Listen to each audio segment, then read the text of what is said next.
Welcome to the Next Dimension Tales 3D Storytelling video series.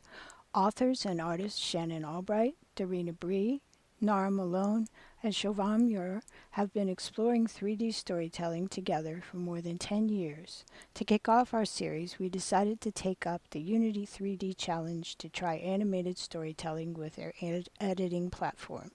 They promise we can tell a story using their game engine without writing a single line of code.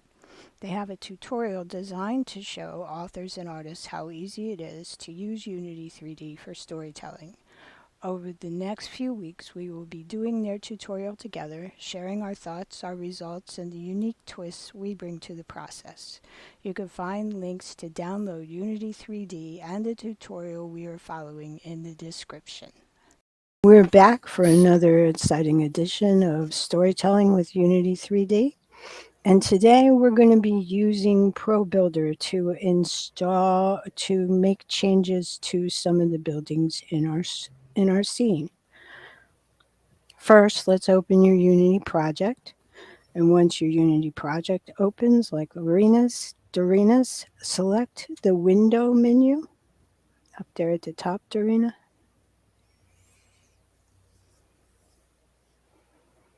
And select Package Manager.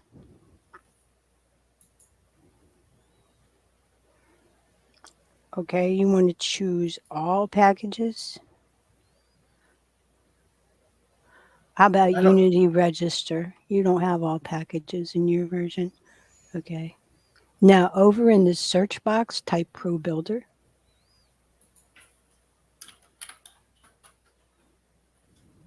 There it is. And see down there on the bottom right where it says Install? Hit that.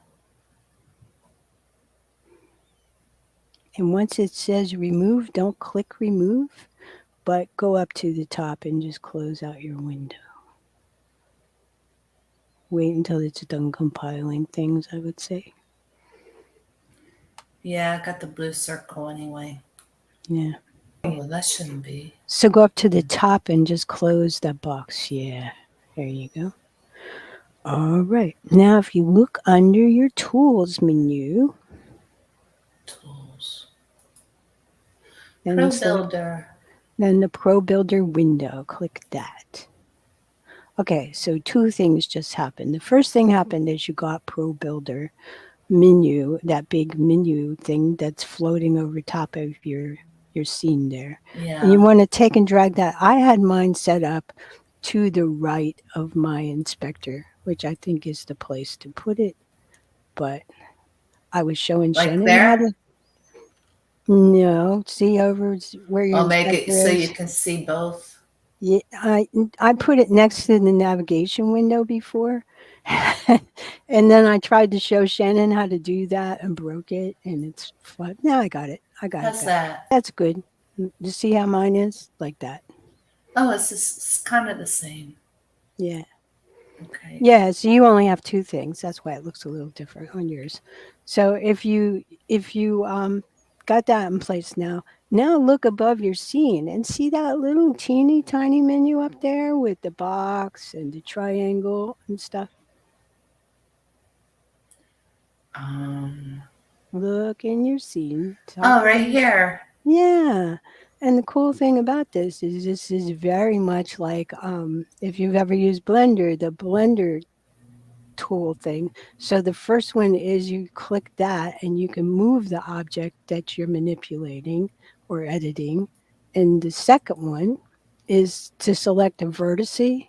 So you can move just a vertice in the Oh, object. The third one is edge mode. So you can select an edge. And the last one is face mode. So you can modify a full face of a block. let's All grab right. a block and see how that No, works. you Oh, can't do that just yet okay. because these are like if you were talking about Open Simulator or Second Life, these are primitives and they need to be mesh before you can modify them with Probuilder. Oh, So what they call that is Probuilderizing them. oh, So I select didn't know you could use that as a verb. that's what Unity calls it, Probuilderizing. So click and do this in some kind of a system because you're going to have to do it with every object that you've made there that you want to modify. And I would say all the colored blocks in the front are the ones you want to ProBuilderize. So select a block and then select ProBuilderize. The control key is for something else we were going to do. Oh, it did something. Yes, Oh, and look. so now it's been meshed. And so Yeah, do that for all of your colored blocks. Select the blocks and ProBuilderize it.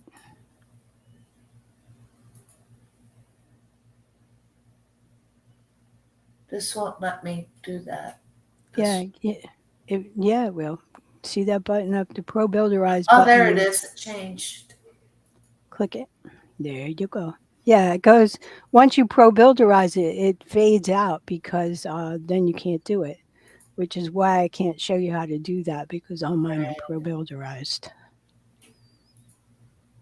So, Siobhan, you doing okay? I am. I'm not doing it because if I do, I'll switch my view and then we will be recording mine. Oh, That makes sense. Do I just do the front row or do I do all of them? all of them. Because we need to make them all mesh in order to be able to modify them. So just the colored ones that you have in the front. The ones that, the stuff in the back we're not going to modify.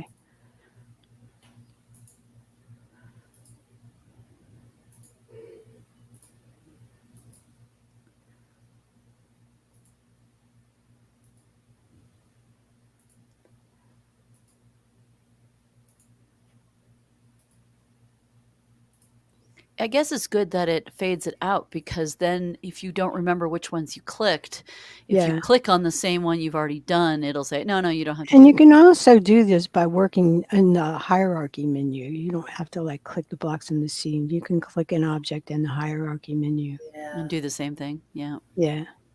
I think I got them all. Okay. All right. So next, we're going to save our work. So we save all those objects you just ProBuilderized.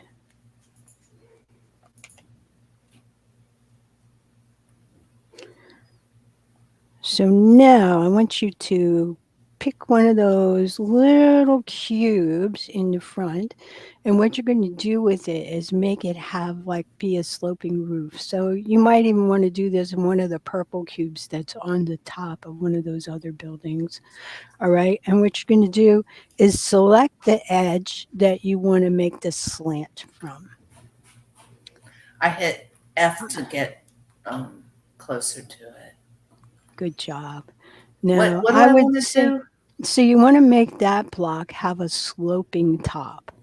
So click one of your edge, yeah, pick the edge selector and click an edge that you want to drag down to give it a sloping top. Okay, and then just drag that green arrow down. Right. See, you knew already Oh, what look to at do. that. And rotate your view a little bit so people could see this side, what it looks like from this side. Yeah, I have to remember how to do that. Right click. There you go. Right click and drag, and that lets you rotate your view a little bit. So that came out pretty nice.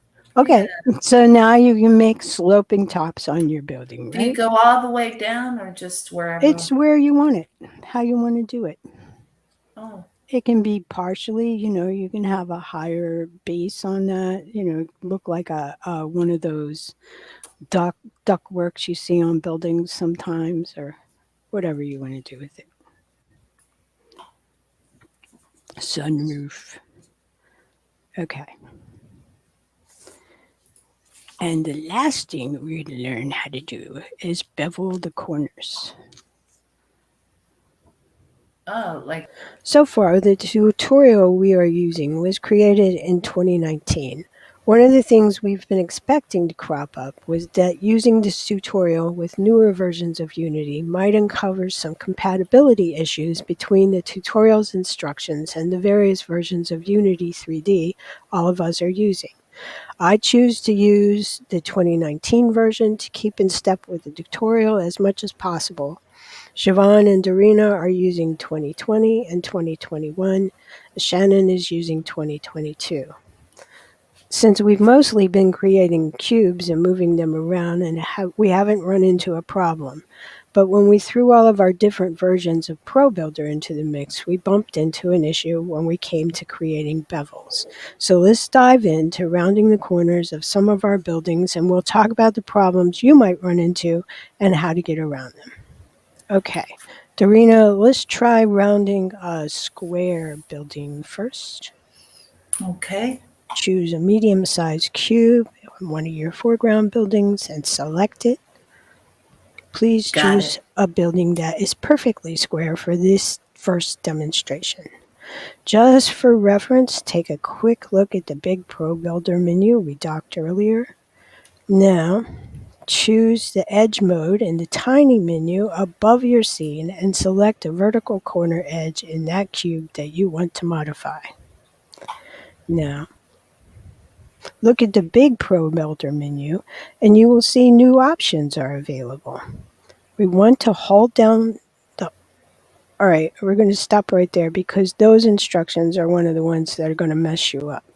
So we just want to click on that bevel tool on the plus sign and set the size of the bevel that you want to use, Darina. What size do you think? 0.2? 0.2 sounds good. This distance determines how wide your beveled edge will be. And click the bevel tool again, and your bevel will appear on the corner of the cube. All right, and then just go around. If you like the way that looks, just go around and do them all four corners.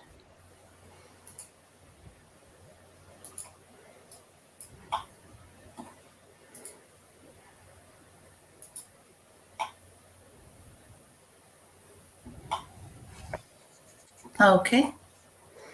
Okay, now let's see what happens when we do the rectangular cube.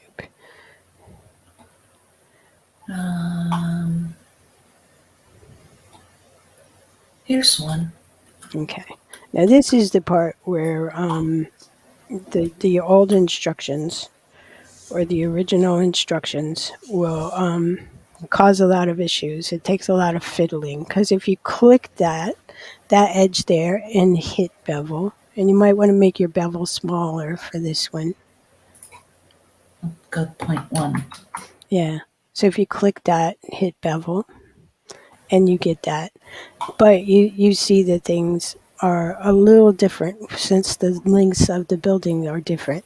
And so in if you're using like a 2019 version of Unity, you would take the right edge of that bevel you just made and add another bevel there, maybe a smaller size one even, Down to 0.05. and then hit bevel, and then go That around. does a weird. Yeah, Huh. and then go around. We'll just show how weird it looks, and then we'll get Yeah. out of there. Go to the left side now. Go to the very left side of that original bevel you made, and then bevel that. And so you would have to keep fiddling with it to the sizes to get to a nice bevel. And in newer versions of Unity, they've corrected that.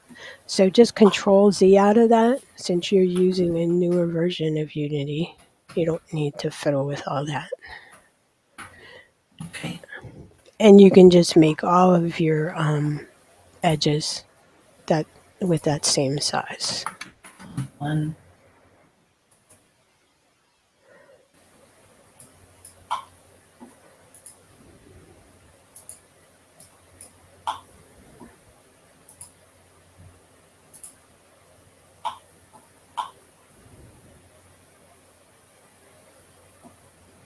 Okay.